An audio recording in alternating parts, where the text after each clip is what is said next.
हिंदी वालों का ये चलता रहता है, भाषा नहीं आती, लेकिन इसका मतलब ये थोड़ी ना है कि आदमी को ज्ञान नहीं सही समझ आता।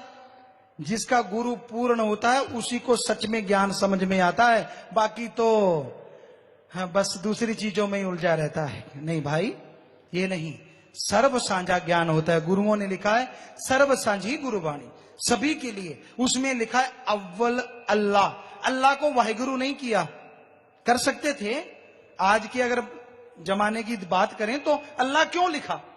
और श्री गुरु नानक देव जी ने, जैसे अभी चर्चा हुई, उनके साथ बाला जाट था और मर्दाना जी मीर भाई, जैसे आप सुना तो मुसलमान भाई कैसे कैसे गुरु जी ने उनसे कितना काम लिया। कितने बड़े भक्त जिनका आज भी नाम अमर है और आगे भी रहेगा।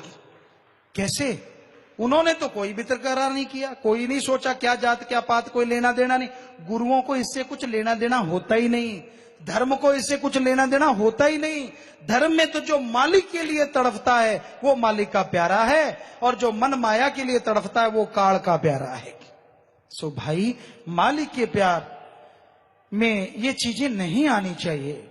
जात को जात पहचानना ये मुंह में खे की तरह है, मुंह में राख की तरह है। इसलिए ऐसा नहीं करना चाहिए।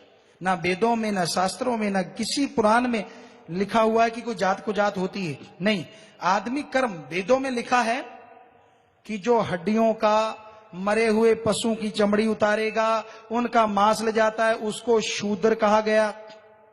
अगर वही शूद्र के घर बच्चा पैदा हो जाए और वो ब्रह्म ज्ञान सुनाए तो वो शूद्र नहीं ब्राह्मण कहलाएगा, शूद्र नहीं कहलाएगा। और ब्राह्मण का बेटा अगर मरे हुए पशु ढोएगा तो वो शूद्र कहलाएगा, ब्राह्मण नहीं कहलाएगा। जन्म से जात पात का कोई लेना देना नहीं है। वो तो एक वर्ग बनाए हैं धर्मों में, वर्ग कि ये वर्ग है, ये वर्ग, अदरवाइज कुछ भी नहीं। वो भी कोई फूट डालने के लिए नहीं, कर्मों के अनुसार कि ऐसा कर्म ना करो नहीं तो ये बन जाते हो। तो भाई हकीकत है, कोई जात पात नहीं है, हम सब एक हैं और हमारा मालिक एक है। हर धर्म में पुकार पुकार के कहा है। हिंदू धर्म में लिखा है ओ या ओंकार, मतलब अल्लाह ताला एक है, वो राम एक है, ईश्वर एक है, वो निराकार है और हम सब उसकी संतान हैं। हमारी जात मनुष्यता है। हिंदू धर्म में ब्रह्मा जी के पुत्र संभ्य मनु और औरत शतरूपा की औलाद हैं हम, ये हिंदू धर्म कहता है।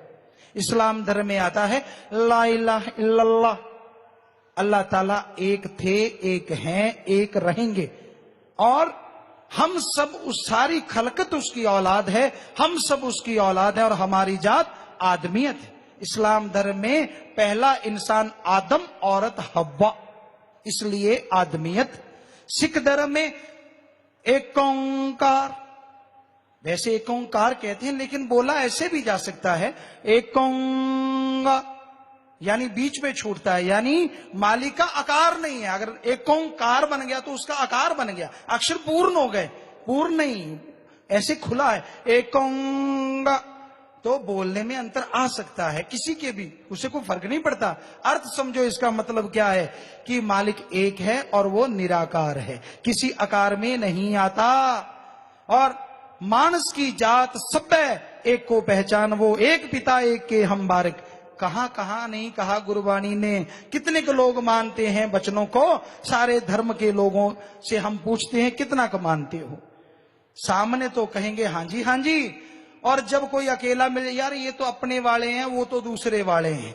ये अपने और दूसरे कौन से हुए भाई, जब धर्म कहते हैं हम सब एक और मालिक एक। यही सच्चाई है, यही वास्तविकता है। तो आगे